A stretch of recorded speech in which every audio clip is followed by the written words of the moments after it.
है वो आप अभी जो आई बटन में आ रहा है उसको क्लिक करके देख सकते हैं और उन्होंने डिस्क्रिप्शन में भी दिया हुआ है। डिजीजेस ये एक ऐसा कंडीशन है जिसमें हम लोग का बॉडी अच्छे से वर्क नहीं कर पाता है और ये दो टाइप्स के होते हैं, कम्युनिकेबल डिजीज और नॉन कम्युनिकेबल डिजीज। जो नॉन कम्युनिकेबल डिजीज होता है वो ह्यूमंस के स्प्रेड नहीं होता है, ह्यूमंस के बीच स्प्रेड नहीं होता है और ये ज्यादातर न्यूट्रिएंट्स की डिफिशियंसी के बाद ही होता है। कम्युनिकेबल डिजीज ये ह्यूमंस में कम्युनिकेबल होता है और ये माइक्रोब अटैक्स के द्वारा ही होता है और इसका हम थोड़ा एग्जांपल देख लेते हैं। अनीमिया, रिकेट्स है और कम्युनिकेबल डिजीजेस का प्लेग, टाइफाइड है। अब हम लोग नॉन कम्युनिकेबल डिजीज का कुछ डेफिशिएंसी डिजीज और किस लैब से होता है वो भी जानते हैं। विटामिन और उसके साइंटिफिक नेम, डेफिशिएंसी डिजीज और उस पर्टिकुलर विटामिन में फूड रिच होता है उसके बारे में जानेंगे। पहला विटामिन ए है, इसका साइंटिफिक नेम रेटिनॉल है और इसका जो डेफिशिएंसी डिजीज है इसका वो नाइट ब्लाइंडनेस है और फूड जो इसमें रिच है वो मिल्क प्रोडक्ट्स, एग्स और फिश ऑयल है। विटामिन बी1 का साइंटिफिक नेम थायमिन है, इसका डेफिशिएंसी डिजीज बेरी है और फूड रिच इन ग्राउंडनट और ड्राइड चिलीज है। विटामिन सी, इसका साइंटिफिक नेम एस्कॉर्बिक एसिड है और डेफिशिएंसी डिजीज स्कर्वी है, food rich in citrus fruits और स्प्राउट्स है। विटामिन डी, इसका साइंटिफिक नेम एल्गोकैल्सिफेरॉल है, डेफिशिएंसी डिजीज रिकेट्स है और फूड जो रिच है वो मिल्क, एग और सनलाइट। आप सोचेंगे कि सनलाइट फूड थोड़ी है, वो जो सुबह की धूप होती है वो हम लोग को विटामिन डी प्रोवाइड करती है। अब हम लोग विटामिन ई में आते हैं, इसका साइंटिफिक नेम एल्फा-टोकोफेरॉल है, डेफिशिएंसी डिजीज मसल वीकनेस है और फूड रिच इन है लीफी वेजिटेबल्स और मिल्क प्रोडक्ट्स। विटामिन के, इसका साइंटिफिक नेम फाइटोनाइडायोन है और डेफिशिएंसी डिजीज ब्लीडिंग प्रॉब्लम है। जैसे हम लोग कहीं पर कट लग जाता है तो उससे हम लोग का खून गिरता रहेगा अगर ये डेफिशिएंसी डिजीज हुआ और जो प्लेटलेट्स होते हैं वो इसके कारण कम हो जाते हैं डेफिशिएंसी डिजीज के कारण और ये फूड रिच होते हैं वो ग्रीन वेजिटेबल्स और टोमेटो है। अब हम लोग मिनरल्स और उसके साइंटिफिक सिंबल, क्योंकि उसका कोई साइंटिफिक नेम नहीं होता तो हम उसका सिंबल जान लेंगे और उसका डेफिशिएंसी डिजीज और जो मिनरल्स होते हैं उसका फूड रिचिंग जानेंगे। पहला मिनरल आयोडीन, इसका साइंटिफिक सिंबल आई होता है और डेफिशिएंसी डिजीज गॉइटर है और जो फूड रिच है वो है आयोडाइज्ड सॉल्ट। और फिर दूसरा है आयरन, इसका साइंटिफिक सिंबल Fe है, डेफिशिएंसी डिजीज अनीमिया है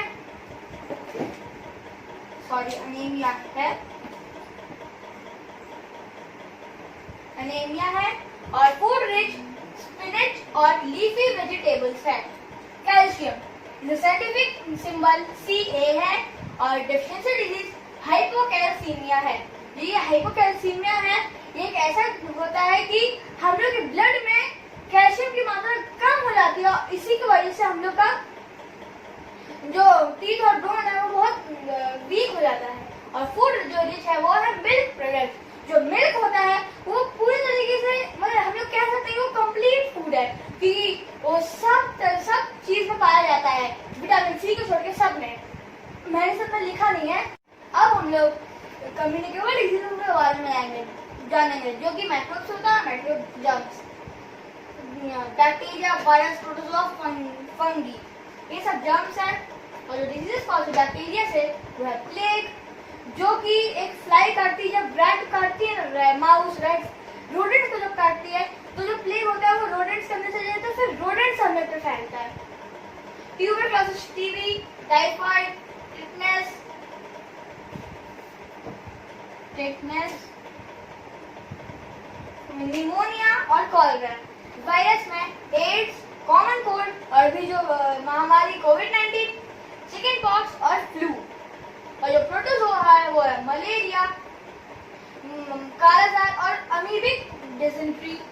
फंगी से इन्फेक्शंस होते हैं, एथलीट फूड और रिंग। अब हम लोग जानेंगे कि कैसे वो स्प्रेड होता है।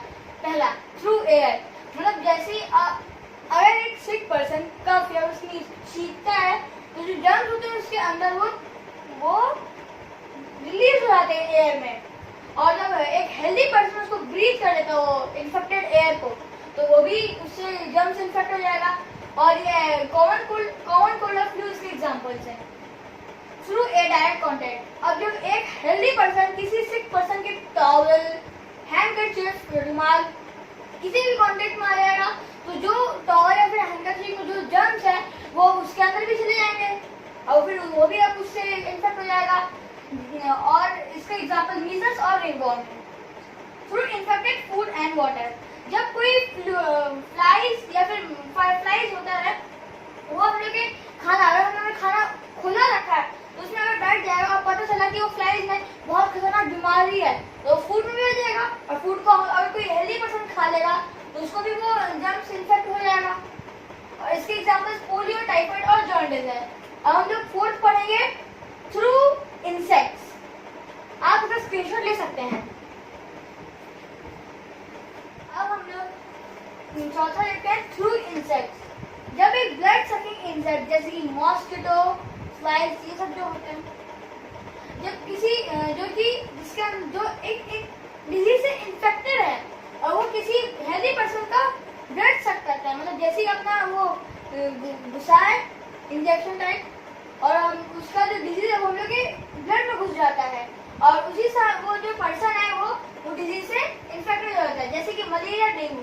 जो मलेरिया है वो फीमेल एनोफिलीज मॉस्किटो कैरी करती है, और जो डेंगू है वो एड्स मॉस्किटो कैरी करता है। अब हम लोग लास्ट टॉपिक के बारे में बात करेंगे, वैक्सीनेशन।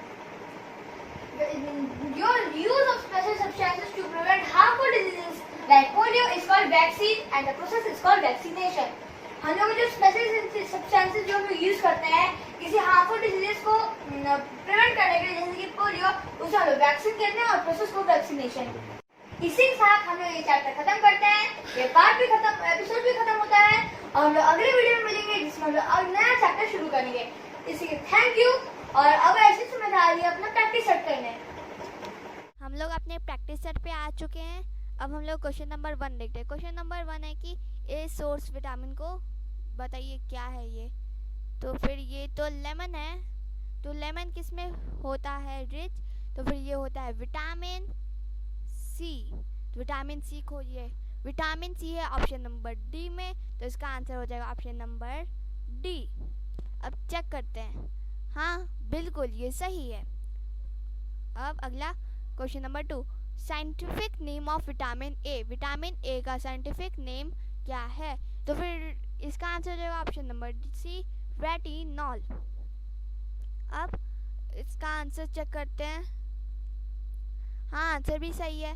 क्वेश्चन नंबर 3, डिजीजेस जो एक दूसरे में नहीं फैलते और जर्म्स के अटैक से भी नहीं होते, उनको क्या कहते हैं, तो फिर कम्युनिकेबल डिजीज होगा ही नहीं, क्योंकि ये एक दूसरे में फैलते हैं, और इसमें बोला है कि जो एक दूसरे में नहीं फैलते, डिफरेंशियल डिजीज हो सकता है, नॉन कम्युनिकेबल डिजीज हो सकता है, लेकिन ये जर्म्स के अटैक से नहीं होता है, इसलिए इसका आंसर हो जाएगा option number B, differential diseases. Answer check करते हैं, आंसर भी सही है। अब इसे हम लोग स्पेसिफाई करना है हम लोग को, तो ये है क्या, तो फिर इसी के कारण अभी पेंडेमिक फैला हुआ है और इसका नाम है कोविड-19, और ये एक कम्युनिकेबल डिजीज है जिसी के कारण तो इतना केसेस बढ़ रहे हैं बार बार। अगला क्वेश्चन,